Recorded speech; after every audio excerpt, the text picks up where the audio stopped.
usually is. Brown drives, scoop, layup off the glass. That's not the first time we've seen a superstar in green and white sacrifice his body.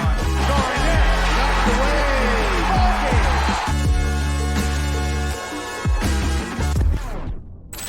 Welcome into another episode of First to the Floor. Ben Vallis here. Thank you for joining us. Hope you're doing well. The Celtics, they beat the Lakers yesterday, and any day that the Celtics beat the Lakers, it's going to be a great day. Joining us to talk all about it, it's Wayne Spoony. Spoony, how's it going, man? Good, man. Who needs banner 18? We beat the Lakers in Summer League, baby. Yeah, that's right. Absolutely. Hang a banner for that. Yeah. So we haven't really had your thoughts on the whole Summer League situation since things got started. Last time we heard from you, Spoony, was right after, or basically during the Grant trade, which has now been made official. The Celtics, they beat the fucking Lakers 95-90. We got to start with that guy, Jordan Walsh. Walshy, what are your thoughts on our mate Walshy, Spoony, and do you think he's played himself into a rotation spot, or is it too early to tell? Yeah, I think ultimately it's too early to tell, right? Like, you got Brissett, who's essentially going to be competing for minutes with him, and he's a vet who's played real rotation minutes on bad teams before, and then Banton's pretty good size. So I think it's too soon to say he's, as we're getting Walshy's dropped in the chat, which I appreciate. I think it's too soon to say he's played himself into a rotation spot, but 38th pick, we knew he was going to be raw offensively, but you go in with pretty depressed expectations for second round picks, which I would like to get to about JD Davison in a little bit here, Ben. But I think he's played about as good as you could possibly expect, right? I mean, he's making threes, which his jump shot is like this weird combination of doesn't look that bad. It looks like pure as hell sometimes. And then pretty sure he airballed 2 wide open threes against the Lakers. Yeah. So I think the big thing with him is his base is all over the place. Like he's got the 2 seasons ago, Derek White, where his legs are just like set up all over the place. And if your base isn't consistent, it doesn't matter how pure the upper half of your body is. You're just going to be an inconsistent shooter. Luckily, that's super fixable. So I'm extremely, extremely encouraged from what we've seen from Walsh on the offensive end. He's got a little bit of pop off the dribble, has flashed like I wouldn't say above average playmaking, but he clearly understands how to play offense and where he's supposed to be and where his teammates are supposed to be, which I think is like super important. It's probably a skill we underrate, frankly. Like you look at a guy like Nesmith, who I'm a big fan of, but his game is like shoot the 3 or pass it to a point guard or drive. Yeah. Like, you know what I mean? Like Walsh is making, I think, more mature reads than Nesmith probably will in his entire career. So I'm getting a little drunk on the Walshy Kool-Aid now. I need to tone it down because the defense is as advertised. I know you noted he gets kind of hammered on screens a little bit, which he does. When he gets screened, he gets mashed. But I do think he does a really good job of like setting himself up not to get hit at all. So, and dude, when he was just like all over Hood Schifano and like picking his pocket and stuff, I mean, come on, Ben, come on. That's porn. It's Celtics porn. It's so good.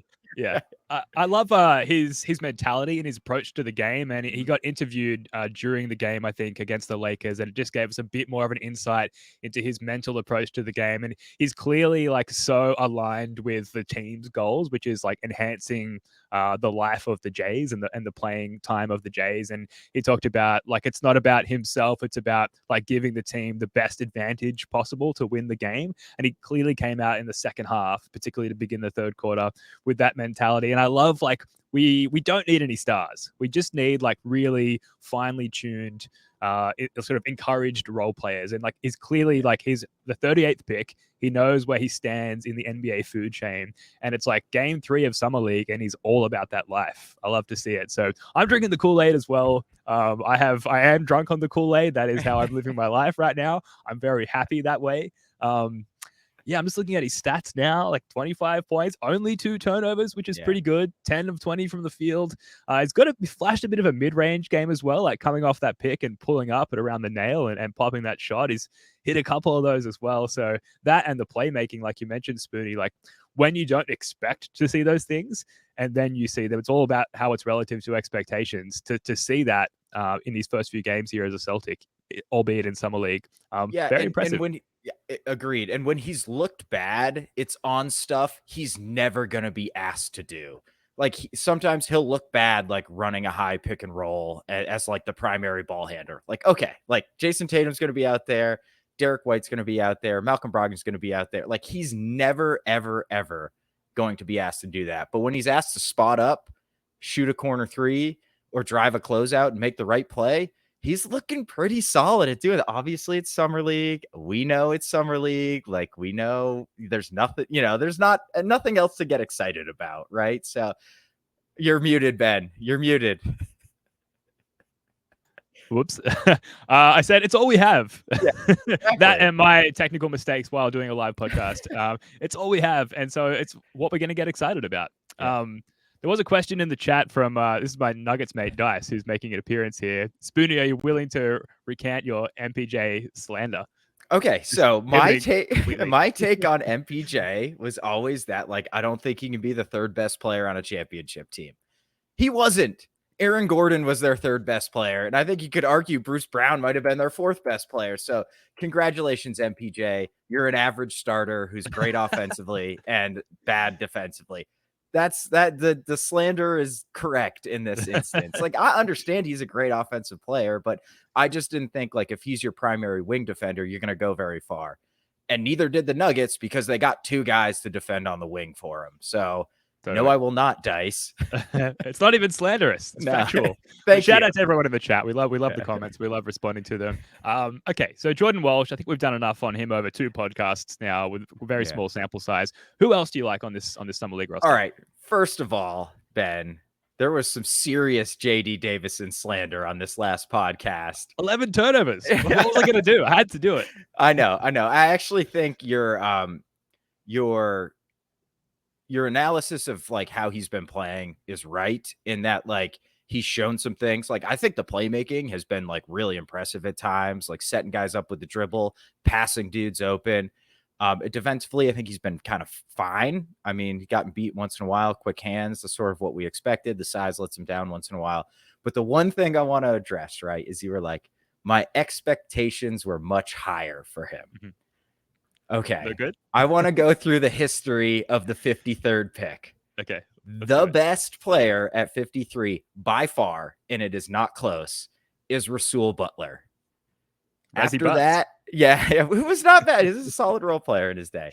The second best is someone who I've not heard of, and then the third best is DeAndre Liggins, who is like a wing that was on the Cavs during the LeBron years, who was not very good and is out of the league, right? So all I want to come with is the fact that the 53rd pick is flashing any NBA skills whatsoever.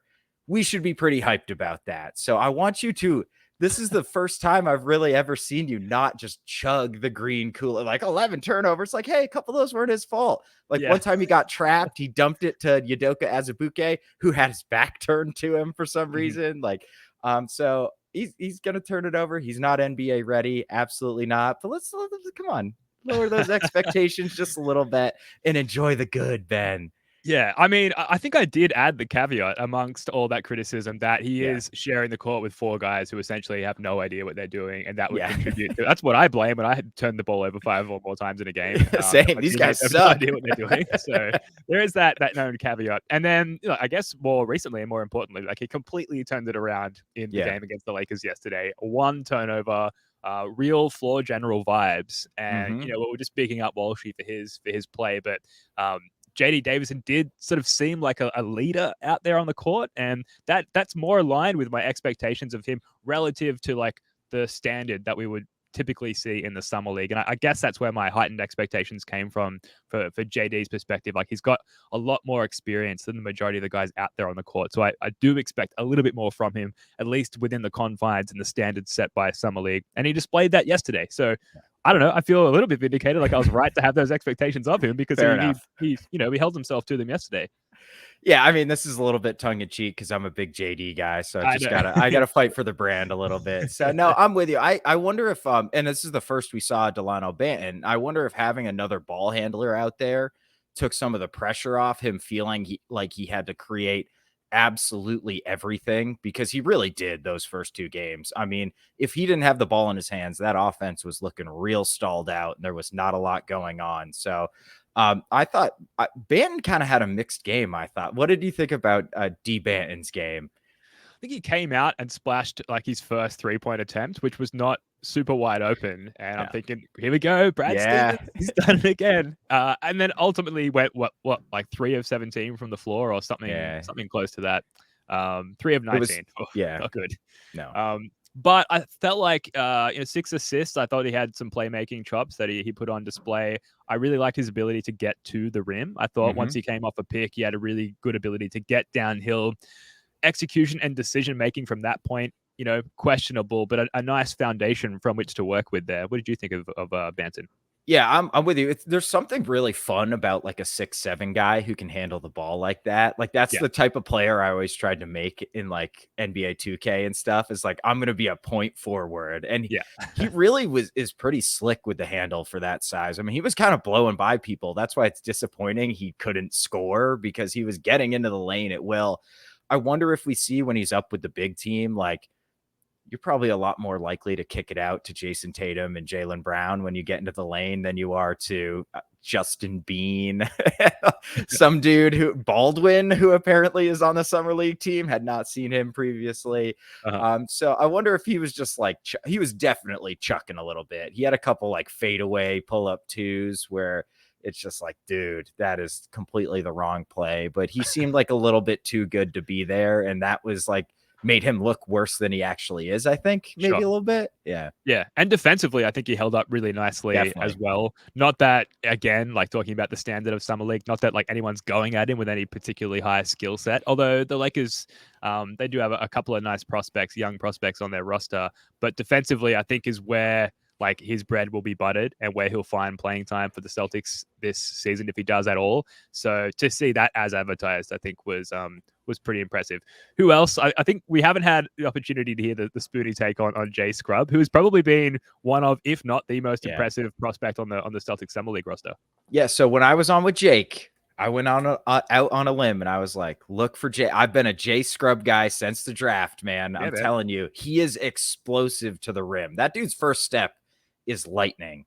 I think the issue I have with Jay Scrubb is that like he looks awesome when he gets to take 16 shots a night and like the offense revolves around him and JD Davison's doing everything he can to get him good looks. Like that's not going to be his role, right? So like if you're blowing a 2-way on a guy, the idea is like we have a vision of how this guy can be a role player next to our stars. I have absolutely zero, because he's shooting the ball decently from 3. He has never shot the ball well in his entire career. So he's just blowing by these like G League defenders, and he averaged like 23 or 24 in the G League this past season. So it makes sense that he looks really good in the summer league. I think my concern is like, what is his role on an NBA team where you have to play next to like a lot of high usage stars, like, because he's not a spot up shooter. Although I've kind of been impressed with his defense. Like he's kind of like getting in the mix. He's playing really hard. When he gets down into a stance, I think he's staying in front of guys. So I'll be interested. Would you give him the one of the 2-ways, Ben? I think we've got a few more games to get a better look at him first. But you're right. Like, so 6 of 12 from the floor for Jay Scrubb in this game. Like, can he come in and go like 2 of 3 in 8 minutes, a la Sam Hauser? And I don't know if we can like simulate that for him in Summer League. I would say that if he continues to play this well, and like the other question is like, well, who else are you going to throw the 2-way contract at? Maybe you just do it, because it's like financially speaking, and in terms of like the cap and everything, it's like basically a nothing investment. It's all upside as far as his potential. He is quite young. I do worry about, and this is probably like hypercritical, but the Carson Edwards effect in terms of like you come in at Summer League, you chuck the ball, and you have like a hot streak over a couple of weeks in Vegas. You're feeling good. You know, the joints are all lubed up because of the heat and the humidity. You're playing well, speaking as an old guy. And then you go back to Boston, and it's cold, and suddenly you stiffen up and you can't throw the ball in the ocean, a la Carson Edwards. I do worry about that a little bit, but it's not like we're hopefully going to throw a 4-year contract at him, and therefore it's low risk potentially high reward, I'd probably give it to him at this point. Yeah, I think I would too. But no, you are spot on. This is like some serious Carson Edwards vibes where it's like you can do whatever you want and you look great. But if you were doing this on the Celtics actual team, Joe Mazzulla would pull you in like a minute because he'd be like, pass the damn ball. Because, once in a while he'll flash a little passing, but he is not a passer. Like this dude has one goal in mind and it's put the ball in the bucket. And I'm just not sure there's really a role for that anywhere. But hey, he's made the summer league team way more watchable than if we didn't have him. And for that, I'm very appreciative, Jay Scrub. Yeah, especially when it comes to beating the Lakers, which is all I have right now. If we had lost that game, I was like fully back into, I won't say conference finals level of like desperation watching, but I was close. And it was nice to feel that again for the first time in a while. So great to have beaten the Lakers, and thanks to the Jay Scrub and everyone involved. So we talk about all of this and we funnel all of our findings so far into the big question, which is how are we going to replace Grant Williams' minutes and production? Not that he had necessarily long stretches of that, thanks to Joe Mazzulla throughout the regular season. Who do you see, and we'll bring in Brissett into this question as well. Who do you see replacing the majority of Grant's minutes? Yeah, I think the Hauser is definitely going to have a role replacing Grant's minutes, but he already had a role, right? So like maybe because Grant did end up averaging like 20 minutes a game, right? Like, and there's nights where we needed him for 30 plus minutes a night, and like Hauser's not going to take all of that. So it comes down like I think you're looking like what wing is going to get 15 minutes a night off the bench if Hauser jumps them and they're in the Hauser role, kind of, right? Does that make sense? Yeah. I think the guy who's going to get the first shot and who probably will end up doing so is O'Shea Brissett. Yeah. I just wrote at length about him for Celtics blog. The more I watched him, because I only had seen him against the Celtics and he balls out of his mind against us. He is not that good, man. Like he's got some serious holes in his game. So this is maybe kind of going out on the limb for the 38th pick. I would not be shocked if Walsh steals his job by like March. I really would not be, just because he is so much better defensively than Brissett. And then there's Banton, who I think will bounce between playing wing and guard, but I think it's going to be Walshy, dude. And maybe I'm crazy, but I think it is. No, I think that's fair, and just purely because of how many holes, like you said, Brissett has in his game. Like the opportunity is going to be there for Walshy to play himself into that role. I can't wait to see Jordan Walsh on an NBA floor, like just to see how he holds up, because he's pretty raw as well. But we'll give him a lot of rope because of how how late he was drafted and how new he is to the league. I do see Dalano Banton probably coming in for some defensive reps as well, as far as like plugging the holes left by Grant Williams. But we've been having this conversation offline and in the Celtics blog Slack for the last couple of days as well, because it's obviously a pretty divisive subject as to whether or not the Celtics should have brought back Grant Williams. And it seems like the most reasonable take there is that like no one felt comfortable, no one, as far as ownership is concerned, felt comfortable paying that much tax money for a guy who was barely going to make the rotation, thanks to Joe Mazzulla. So we're plugging these holes here with guys who are going to play spot minutes. And I think Dalano Banton with his defense can come in and fill some of those holes as well. Anyone else who sort of qualifies for this part of the conversation? I think we hit on all the names there. Yeah. I mean, I think the flip side is you just run Tatum a ton of minutes and, Porzingis is, or like, I don't know how, I guess it really also comes down to how comfortable you are running Porzingis at the 4 for long stretches of time. And I think the answer to that is we're probably going to be really comfortable with it. I don't know if I love that, but it goes back to something I've been noticing about what we're doing in Summer League. We have been playing a ton of zone in the Summer League. And I don't recall doing that last year and the year before. I really think they had him put the switch everything system, even with the Summer League squad, because Joe's there. Udoka was there. Brad was always there. Like Tony Dobbins isn't making stuff up on the fly for himself. Like this is an organizational decision to run zone. As my cat walks by my computer and shakes my entire screen. That's great. This is an organizational decision to like run zone in the Summer League and see how it works. And I think that goes back to the absence of Grant Williams, who is, for his faults, a positive switch defender at the 4, which we don't really have right now. So I think we're going to see a lot of zone with that double big look, in Rob like tucked on a wing and just flying in from the wing, and Porzingis just camped around.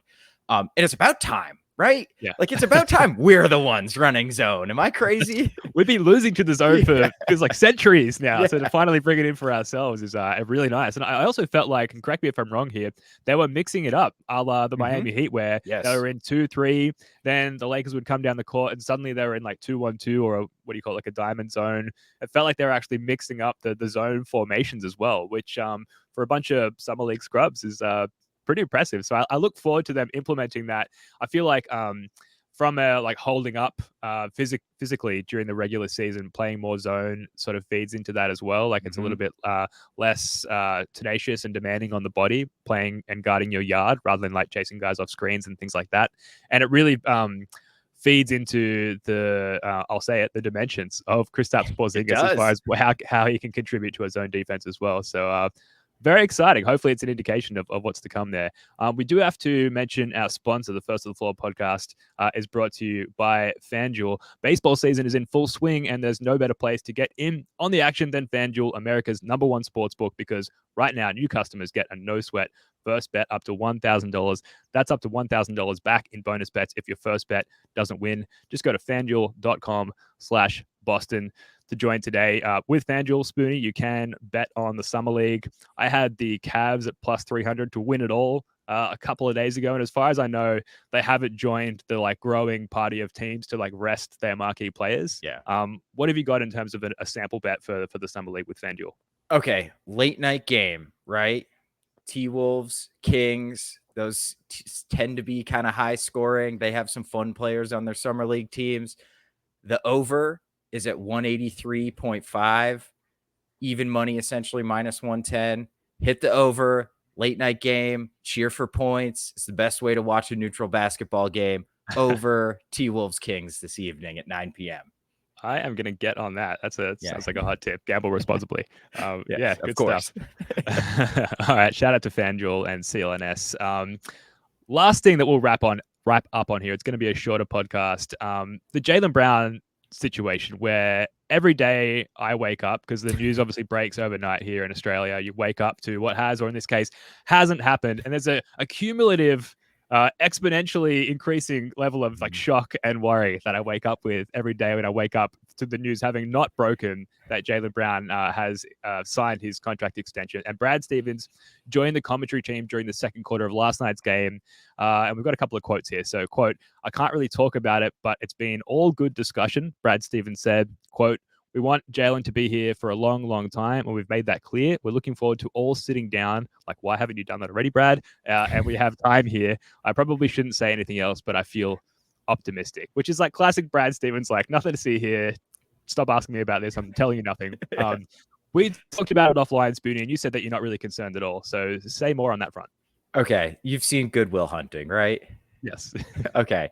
You know the scene where Matt Damon and Robin Williams are in Robin Williams' office, and he's just like grabbing him, and he's like, "It's not your fault. It's not your fault. It's not your fault. Like, it's going to be okay, Ben. It's going to be okay. It's going to be okay." So part of what I do for work in my real job, because we don't get paid nearly enough money to do this, although I hope we do one day. Please, that'd be nice. Yes, it would. Is that I negotiate contracts. That is part of my job.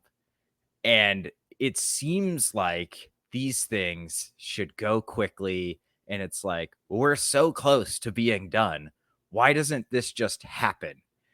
So Jaylen Brown's on vacation, right? Long season. His agent's probably calling him like, "Hey, JB, the Celtics got the first offer down. Like, let's talk about it. Like, what do you think?" He's like, "Hey, man, catch me in Vegas. Like, I'm on. I don't want to talk about that right now. Like, I've had a few drinks. Like, I'm chilling by a pool. I'm on the ocean. Like, not right now. Let's do it in Vegas." So it comes out like the reporters like, "Oh, this will probably get done in Vegas. It'll probably get done in Vegas." Right. We heard all those reports. And then his agent's like, "Hey, JB, we're both in Vegas. Let's meet up over dinner and talk about this." And he's like, "Yeah, absolutely, man. I just have this event I got to go to tonight. And then me and Tatum are going out to the bar. Oh, and Michael Rubin's having a party. So like, we will sit down in the next couple of days and talk about my contract, I promise.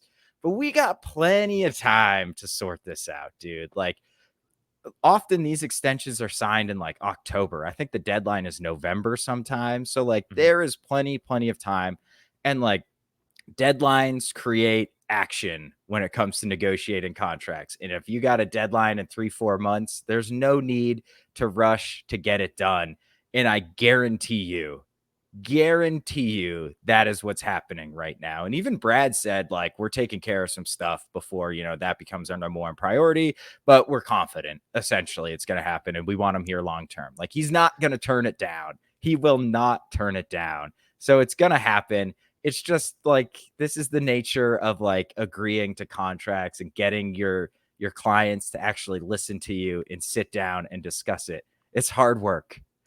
So that's great. That's a really good perspective there from a qualified person in that field. In Spoonie, so in all the contracts that you've had experience in drawing up and having your clients sign, were any of them to be made ineligible to be then put in as part of a trade for Damian Lillard if they signed that contract? That is not a factual scenario I've come across in the past, man. I will say that. Hopefully one day I'm in that position. But yeah, obviously, like, this is much more public than what I'm doing and the goofy stuff I'm working on, and much more important to a larger percentage of people.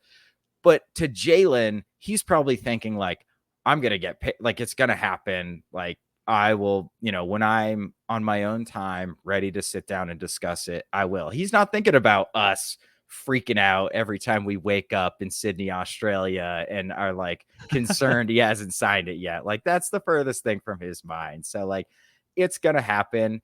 And frankly, the flip side is, if it doesn't, we've already made like the argument for not signing Jaylen to the Supermax is you're going to have to make sacrifices around the Jays to pay him. The sacrifice has already been made. Right? Mm-hmm. Like, Grant Williams is gone. If we weren't going to sign Jaylen Brown to a Supermax, we probably would have just matched that contract, right? To retain the asset, because our books would have been much cleaner without $50 million a year on him. So I think the way they handled Grant, didn't take any money back. They just got second round picks. They made sure they involved a third team with cap space, so they didn't have to take a dime back. That to me indicates Jaylen's that Supermax is getting done. Yeah, totally. And shout out to Jesse in the chat, who also has a great YouTube channel, very Celtics and Boston sports oriented. Nice. Shout out to everyone in the chat, really. We really love having you guys here and reading your comments as we try and just rifle through the very thin layer of Celtics content that's available to us at this moment. Yeah, so I agree with everything you're saying, and he makes a really good points there, Spoonie. And it sounds like from reading all the articles and not just reading the tweet headlines, which I have tended to do, but I'm really digging for details lately. So I'm reading everything in full, that it's really hanging on the finer points like player option and, trade kickers and little trimmings, as Joe was calling it on the pod the other night. There is a trade exception. I think it's 6.2 mil or thereabouts from shipping out Grant Williams. And I mentioned that to ask as we wrap up here, Spoonie, like, what other moves do you anticipate being made by Brad Stevens and Mike Zarin during this offseason? Obviously, we know nothing. There's nothing being reported. The Celtics have typically been pretty secretive when it comes to like rumors leaking out and things like that. Do you anticipate anything happening over the next few weeks? Yeah, I'll be really interested to see what position we because I think we need another vet. I think there's space for another vet min to come in. So I'll be really interested to see what position we target with another vet min, because we're at this point, we're a pretty desirable location for a vet. I wonder if we'll go big. I don't think there's a ton of bigs out on the market. I mean, I've got the free agent tracker up, and Christian Wood's out there, who I am not a fan of, but he might be trying to prove himself. I don't know.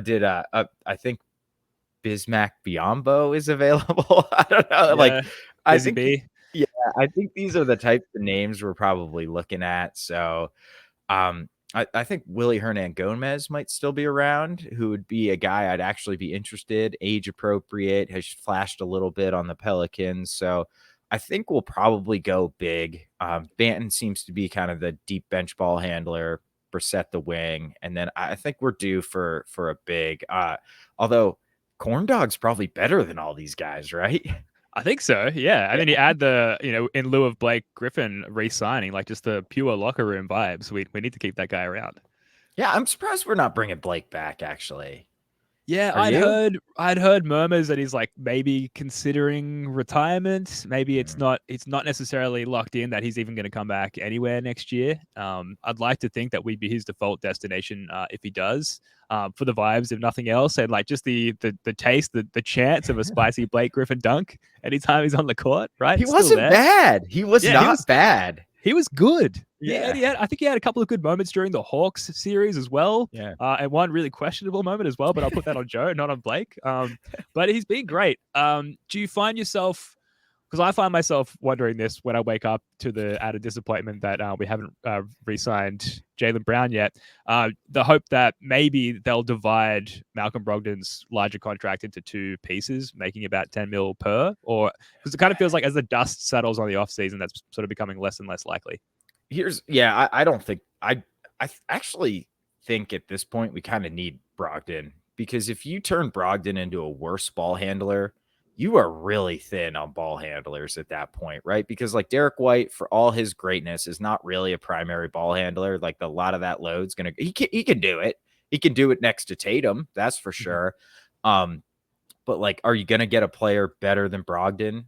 I highly doubt it. Maybe you get a better fit, but you definitely can get somebody healthier. But then, so you're turning him into a worse guard, and then what, like a better wing? Do we really need wing depth if we're thinking like the Jays are going to have their 35, 36 minutes? Like, I'm comfortable with Hauser and Brissett and Walsh kind of scooping up the rest of that. And then the big rotation, I don't know, you're going to get somebody better than Cornette? Probably, but how much better? Is it worth it? If Porzingis is hurt, we're screwed. We're not winning the championship anyway. So I don't know. I anticipate him being on the team next year. Yeah, I'm getting a sense of like, just let's just hold steady until the trade deadline, right? And see what we've got, like maybe Brissett pops or Banton pops or something like that. And then you have a better sense of like where to go from there. I am very nervous about the FIBA tournament and the Zinger playing for Latvia. Like, I don't think I'll even be able to watch the games. I just like, I can't stand that. And I just, with what happened with Gallo last year, I'm not looking forward to that. I'm praying for an early and swift exit for the nation of Latvia in the upcoming FIBA tournament. We haven't had a dude who's like that fragile looking on the team. Like Rob Williams gets hurt a lot, but he doesn't like look fragile. You know what I mean? And like when someone like falls down near Porzingis, it's gonna be terrifying, dude. Yeah. And he's just got so much more limb to fall on as well. We're nitpicking now, but I will say, just to wrap up here, I did do the 2K thing. I simmed through the 22-23 season, replicated all the draft moves that Brad Stevens did, acquired Kristaps Porzingis and all the other pieces around him, and it's a fire team. I'm flying up to Byron Bay in a couple of weeks to challenge some of my mates in 2 days worth of 2K and FIFA, and I cannot wait to use that team to destroy them. It's going to be a lot of fun. Enjoy, man. Right. That sounds great. Yeah. All right. We'll wrap it up there. A tidy 33 minutes. That's going to do it for this one. Thank you so much for tuning in. Thanks to everyone who joined us on the live stream here. Like I said, it's lots of fun having you around. We're going to be on deck all off season, delivering pods whenever anything happens, even if it's just rumored. We'll be here. We're also going to run off season trivia shows. We're keeping our Get to Know the Celtics media series running. We'll have more original content on our YouTube channel. We're going to keep it going here. It's going to be great. In the meantime, Spoonie, love your work, mate. Go Celtics. See ya.